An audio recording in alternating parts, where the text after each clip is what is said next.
Thank you for listening to Shulchanaruchharav.com. Is a blessing to be recited upon seeing a rainbow.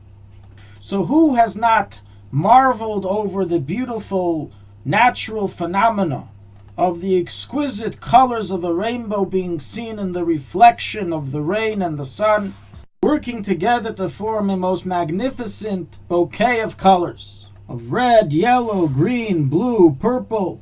And just like we find in the Talmud and in the laws of blessings that a blessing is to be recited upon seeing different natural phenomena, including lightning and thunder, so too it is regarding the rainbow. It's recorded in the Gemara in Brachas 59b, brought in the Shulchanaruch, chapter 229, Halacha 1, that one who sees a rainbow is to say the blessing of Baruch Atah Hashem Elokeinu Melech HaOlam, Zeicher Habris Neman or Vineman Bevrisei V'Kayim B'Maimore.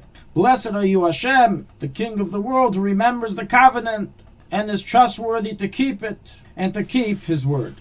Now, although this blessing is recorded in the Talmud and Shulchan Aruch without any dispute, nonetheless we find amongst the later poskim some unclarity regarding if in truth this blessing should be said when you see a rainbow. You see, the Ya'aris Dvash, written by the famous Rabbi Yonasan Eibeshitz, in his discussion of how exactly God intended of sending us a divine message through the rainbow, even though the rainbow is a natural phenomenon embedded in nature, he concludes that you must say there are two types of rainbows. One is the rainbow that is a natural phenomenon, and the second is the rainbow that Hashem made special for his covenant.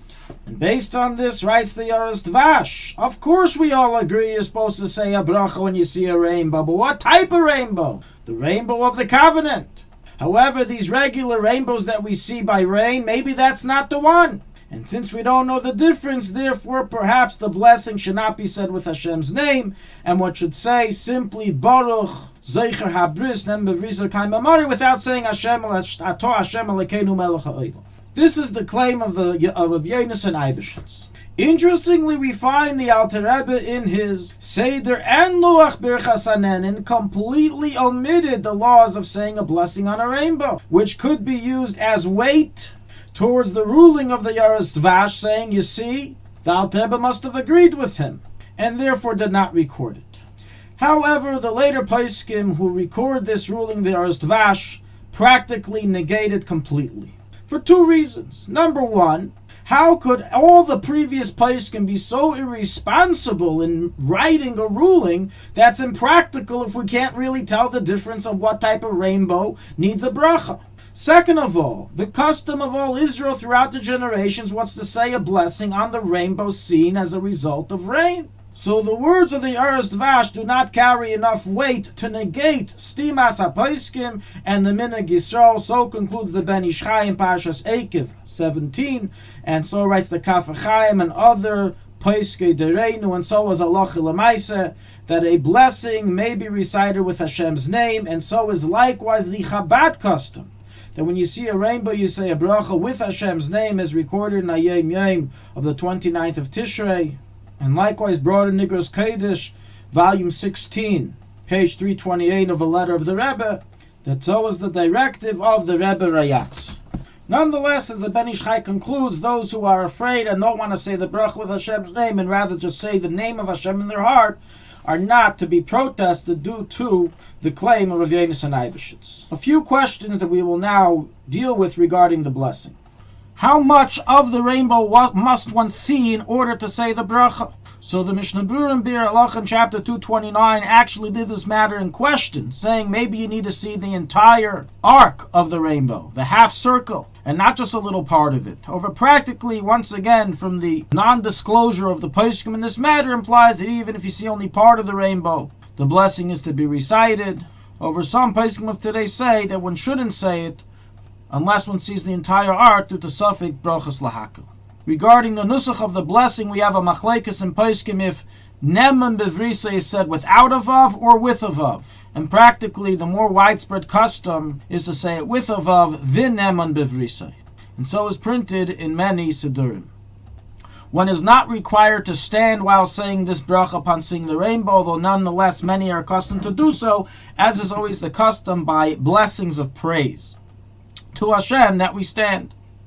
In the event that one saw the rainbow and didn't say the bracha right away, such as you're looking for the nusach of the bracha, it may still be said so long as the rainbow is still visible. And you can take a look at it again and then go ahead and say the blessing. Regarding how often the blessing can be said over the rainbow, so this has the same law as thunder and lightning, as writes the Chidon, Machzik Broch, and Shari Tshuva, Kaf HaChaim, and Mishnah Brura, of which we rule that the blessing may be repeated within 30 days, so long as it's another storm, another cloud, another rainfall, or it's the next day, and you see another rainbow, you can say a new bracha. However, on the same day, on the same rainfall, you can't say another blessing on a second rainbow. In the event that you see a rainbow middle of davening, it follows once again the same laws of thunder and lightning, of which the Alter Rebbe rules that even in the middle of a paragraph of Shema, you are allowed to stop in middle to say the bracha. In Mirz Hashem, in part 2 of this halacha, we will discuss a second aspect of the rainbow, and that is regarding staring at it excessively and that which is forbidden to be done, as well as not to tell others of a rainbow when you see it. Mirz Hashem coming up in part 2.